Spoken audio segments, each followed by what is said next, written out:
দর্শক, আজকে আপনাদেরকে দেখাবো KE 430 FS03 মডেলের কিভাবে কাউন্টিং অন করতে হয়। প্রথমে আমরা টেস্ট আর সিলেক্ট বাটন টিপে ধরে মেশিন অন করতে হবে।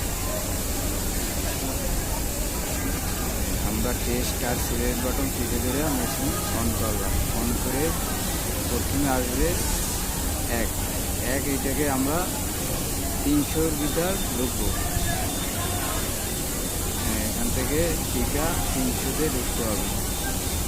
300-তে ঢুকে এখানে আমাদেরকে 300 ঢুকে 300-তে অফ থাকলে অন করে দিতে হবে। আমাদের এখানে অফ লেখা ছিল, অন করিয়া ইন্টার প্রেস করে টেস্ট দিয়ে বেরোয় যাবে।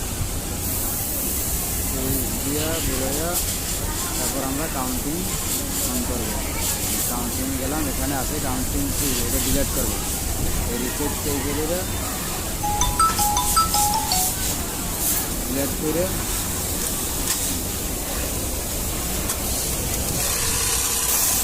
রিসেট টিপলে ডিলিট করে আমরা একবার চালাইছি, দ্বিতীয়বার